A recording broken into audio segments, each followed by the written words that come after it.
so I've gone through the PS1 library, playing most of it for the very first time, and overall I have to say I was moderately impressed. As with the N64, the PS1 suffered from the awkward transition to 3D, and not all of its games have held up the best. But overall there was still a lot of good games, and even the ones that don't quite hold up still have a bit of charm to them, and today I'm going to go over my personal favorites.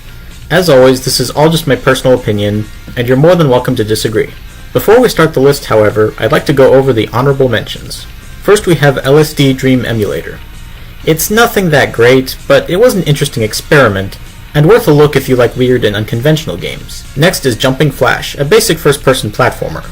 It's nothing too deep or challenging, but it's fun enough, and worth a look if you're into 3D platformers. Parasite Eve. Gameplay-wise, it's not that great, but it's worth playing through at least once for the story and characters. Resident Evil 2. Pretty decent as far as survival horror games for the PS1 go, and of the Resident Evil games I've played so far, it is the best one. I have a feeling that will change as soon as I get around to playing Resident Evil 4, but whatever. Threads of Fate. Definitely not perfect, but it has its moments, and it's a pretty decent action RPG. Metal Slug. Like Contra, only better. Yeah, I said it. Look, Contra was good, but it's not the end-all, be-all of side-scrolling shooters. Medieval. A decent action-adventure game that's apparently getting a remake for the PS4. Let's hope they don't screw it up. And finally we have Strider 2, a fun action platformer that just barely misses making it onto the list. Now then, let's get started. My introduction to Klonoa was through Empire of Dreams on the GBA, and while overall I think that game is better, Door to Phantomile is still pretty good. It's charming, it's fun, it has a decent amount of variety when it comes to the environment and gameplay. It's just an enjoyable experience, though it's a bit too heavy-handed on the story. Most people remember Insomniac for the original Spyro trilogy, but not many know that their very first game was a first-person shooter called Disruptor. It's not a masterpiece by any means, but it is quite fun, with enough of a unique spark to distinguish it from the other more mediocre FPSs for the PlayStation. Definitely worth your time if you like retro shooters. Also, I still maintain that it's better than GoldenEye. Both A Link to the Past and Ocarina of Time were two classic games that are still quite fun to play even to this day. Neither of them made it to the PlayStation obviously, but some worthy imitators did. One of which was Alondra, which is very reminiscent of the Super Nintendo action-adventure classic. Gameplay-wise, it's not quite on par with A Link to the Past, but in terms of presentation, art style, atmosphere, and characters, it's even better. And while it has a lot of similarities to the Zelda games, it also has plenty of original and creative ideas of its own that make it stand out. An underrated gem for the PlayStation that deserves more attention and recognition. What Alondra is to A Link to the Past, Legacy of Kain Soul Reaver is to Ocarina of Time. In terms of gameplay, it's not quite as good as its Zelda contemporary, but when it comes to the story, it's just as good if not better. It's got some issues, most notably the lack of a map, but on the whole it's an excellent game that's still quite enjoyable to play even today. Amnesia: The Dark Descent was the first game to ever scare me and make me hesitant to keep going. Silent Hill was the second game to pull this off, and I adore it for that. It's got plenty of problems, most notably the storyline being extremely confusing and making almost no sense at all, which really brings down the second half of the game, but its masterful atmosphere and good pacing more than make up for it. By far the best horror game for the PS1, and it's made me really look forward to the other Silent Hill games. I love Fire Emblem, so much so that I recently bought SRPG Studio to try to make my own Fire Emblem style game.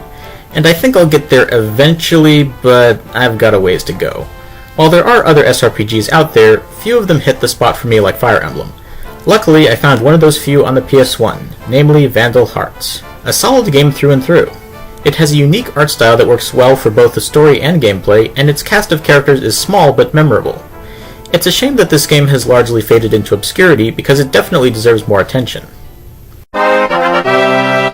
Before I started this channel, I'd never played any of the Castlevania games, but now it's one of my favorite game series of all time, and that continues with Symphony of the Night. My personal favorite is still Aria of Sorrow, as I think overall it has better pacing, gameplay, and story, but Symphony of the Night is still an excellent game. As I said in my review, it's by far the best looking and sounding Castlevania game ever made, and it's still perfectly playable even today.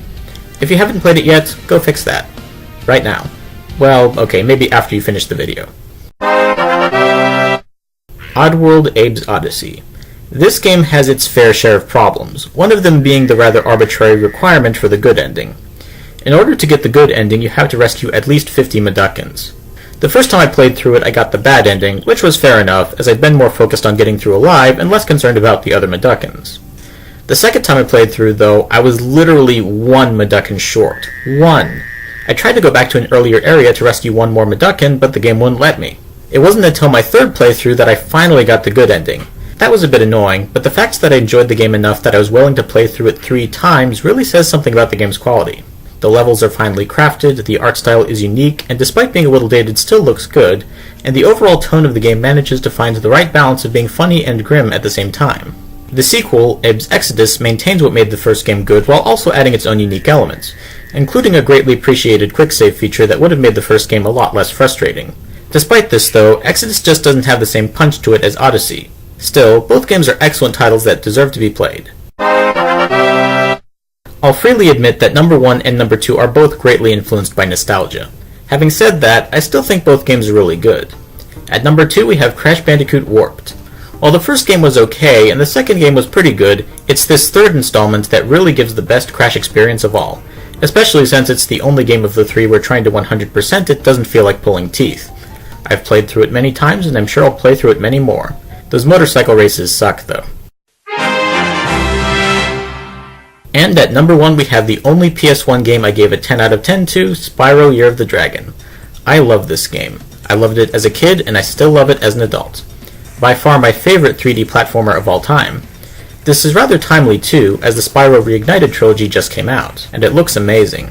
I was going to get it, but then I found out that at the moment it's only available on PlayStation 4, and I don't have a PlayStation 4, nor do I really want one, so I'm out of luck for now. But the second it comes out on PC, I will definitely be getting it. And if you're curious about Spyro, you should too. Still, even in its original form, Year of the Dragon is a masterpiece. So that's it for my top 10 PS1 games. What did you think of my list? What are your favorite PS1 games? Whatever you think, be sure to let me know in the comments below. If you like what I do, feel free to subscribe and follow me on Twitter. Next time I'll be diving into the PlayStation 2's library, which I'm pretty excited for. If that sounds interesting, I will see you in the next one.